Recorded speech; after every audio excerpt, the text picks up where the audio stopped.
Bueno, vamos a recibir a Ramiro Heredia, que es médico clínico. ¿Cómo te va, Ramiro? Bienvenido. ¿Cómo andas? Bien, gracias por la invitación. Bueno, a ver, ¿el COVID sigue en Argentina? ¿Cómo está la situación de la Argentina con el COVID hoy? Bien, el COVID sigue en el mundo, ¿sí? Ya no es lo que fue.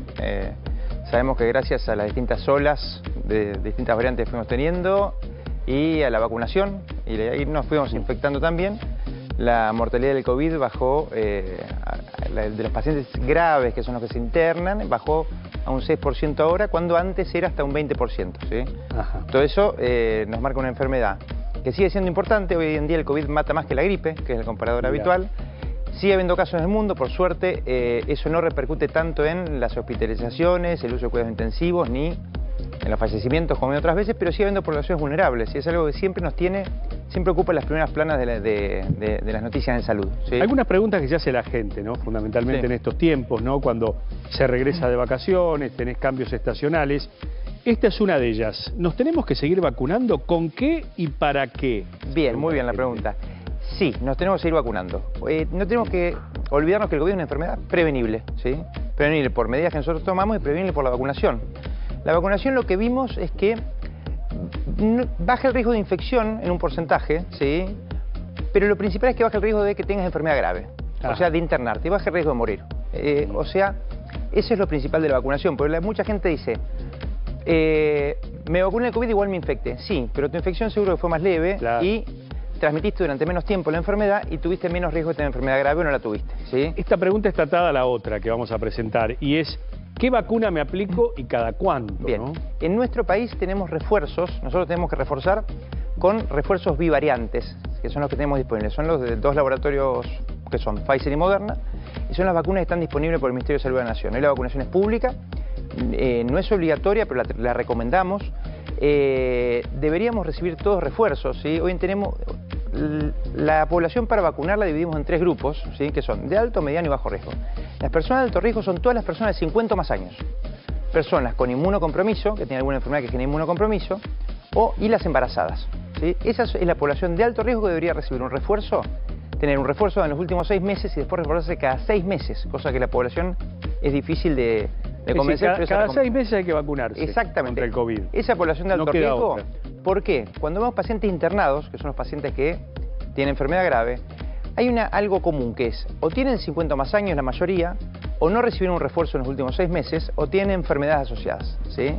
Por eso es tan importante el refuerzo en esa población cada 6 meses. El resto de la población debería vacunarse aunque sea anualmente, y es una enfermedad prevenible, ¿sí? Claro. Eso es lo importante. Bueno, a ver, otra de las preguntas. Si tuve COVID-19 la semana pasada, ¿me tengo que vacunar igual? Sí, te tenés que vacunar. Claro. Superado el aislamiento, inicialmente nosotros decíamos, el que tuvo COVID espere 3 veces para vacunarse, pues está cubierto por la infección, pues no teníamos vacunas disponibles. Ahora tenemos vacunas disponibles, ¿sí? Claro. Entonces, cuando uno supera el aislamiento, la recomendación es vacunarse, ¿sí?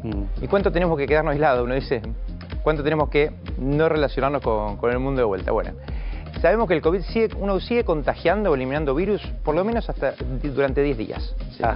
Por supuesto que a medida que la enfermedad fue siendo más leve, más gente vacunada, se fue flexibilizando esto y recomendamos por lo menos que la gente que tiene síntomas de COVID se quede en su casa mientras tenga síntomas y al menos 24 o 48 horas después de terminar la fiebre, idealmente 5 días, y los siguientes 5 días, después de los primeros 5, tratar de mantener medidas de prevención, que es lavado de manos, uso de barbijo cuando estamos con gente, no estar en lugares públicos sin protección, sí con protección, y eso como medidas principales para prevenir la diseminación, ¿sí? Claro. Y tratar de evitar visitar vulnerables, que son la gente más Algunos dicen, voy, me vacuno y tengo síntomas. Otros se preguntan, si me vacuno, ¿me puedo contagiar? A ver, vamos a diferenciar ahí. La vacuna no produce COVID. Una persona que se vacuna sí puede tener síntomas relacionados a la vacunación, como toda vacuna, pues son medicamentos que pueden ser fiebre, malestar general, cansancio, dolor de cabeza, dolor articular. Todos esos síntomas mejoran con el uso de antitérmicos antitérmicos / analgésicos, y con eso estamos bien. Es 24 o 48 horas, después mejoramos. No le pasa a todos, pero al que le pasa va a ser esto y no es COVID. Porque mucha gente asocia lo mismo con la vacunación antigripal. Claro. Dice, me vacuné la gripe y me agarré gripe. No, te agarraste dolor de cabeza, fiebre, malestar general, no tuviste síntomas respiratorios. Claro. Y mejor en 24 o 28 horas. La gripe no es esa la evolución. Claro. La verdad que hay mucho mito alrededor. Hay mucho del tema de la vacunación, ¿no? Sí. ¿Viste? Y hay mucha sugestión también. Claro, eso hace que hoy 10 millones de personas, más de 10 millones de personas que te deberían haber recibido un refuerzo no lo hayan recibido. Esta pregunta que viene ahora también es clave. ¿Cuáles son los síntomas que nos dan indicios de enfermedad y cómo los diferencio de una gripe? Porque viste que están los cambios de temperaturas, los problemas respiratorios, los asmáticos. Básicamente, cuando empezamos con el COVID, nosotros hablábamos un síndrome gripal. Todo síndrome gripal, como el virus que circulaba era el COVID, teníamos que tomarlo como COVID. Ahora también, ¿sí? La gripe y el COVID no tienen muchas diferencias en cuanto a los síntomas iniciales, por lo menos, ¿sí? Uno tiene dolor de cabeza, dolor muscular, dolores articulares, fiebre y agrega síntomas respiratorios, congestión nasal, goteo, tos, dolor de garganta. Esos son los síntomas comunes a la gripe y al COVID y nosotros decimos qué es lo que puede ser de acuerdo a la circulación. Hoy tenemos un aumento sustancial de casos del COVID y del porcentaje de contagio de COVID, ¿sí? Con mucho subdiagnóstico. Hoy la gente tiene síntomas, mucha gente no se hisopa y hoy todo síntoma compatible con un resfrío podría ser COVID, ¿sí? Porque es el virus que está circulando.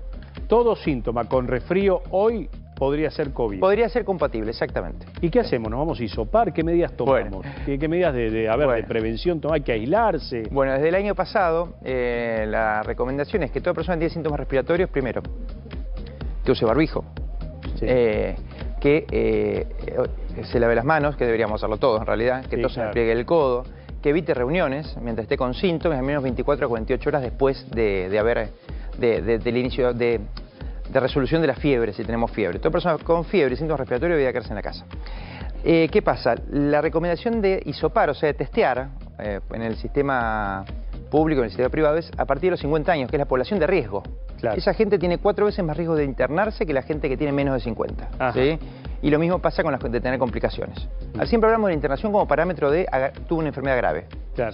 Si no te necesitas internarte, necesitas consultar a una guardia, la enfermedad no es grave en general. ¿Sí? Claro. Esa es la importancia. Por supuesto que también tenemos todo lo que son test rápidos de antígeno, que son de venta libre en la farmacia y también tenemos acceso, ¿sí? Y es una forma sencilla de sacarnos la duda, ¿sí? Pero bueno, esa sería la población que tiene recomendación de hisoparse. Después el que quiera también tiene acceso a un test. ¿Sí? Por último, doctor Heredia, en el último tiempo hemos visto aumentos de casos de dengue, ¿no? Fundamentalmente. ¿Cómo diferenciamos el dengue del COVID? Bueno, esta misma disyuntiva la tuvimos en el 2020 cuando empezamos con la pandemia del COVID-19. Tuvimos un gran brote de dengue, tuvimos casi 50.000 casos en nuestro país. El año pasado tuvimos 140.000 casos de dengue y fue el brote histórico en nuestro país y en la región también fue histórico, en Sudamérica. Bueno, a ver, la gran diferencia entre el dengue y el COVID, siempre hablamos de un síndrome gripal, que parece un síndrome gripal, o sea, dolor de cabeza, dolores musculares, dolores articulares y fiebre, ¿sí? Pero si tenemos síntomas respiratorios, hablamos de que podría ser COVID, gripe u otro virus, ¿sí? De acuerdo a la circulación, hoy podría ser un caso de COVID. Si no tenemos síntomas respiratorios, nos metemos en un algoritmo de síndrome febril agudo inespecífico, en el cual una de las posibilidades es el dengue, y hoy lo que está circulando es dengue, entre otras cosas, ¿sí? Claro. Por eso es la importancia de estar atentos a los síntomas. En eso las aguas las dividen los síntomas respiratorios porque nos sentimos muy mal con las dos. Y cuidar principalmente a los vulnerables porque una enfermedad se contagia, dengue, no contagiamos directamente a otras personas, pero si estamos infectados, el mosquito que nos pica se infecta y contagia a otras personas. Exacto. Y el COVID contagiamos directamente a otras personas. Ramiro Heredia, gracias, doctor.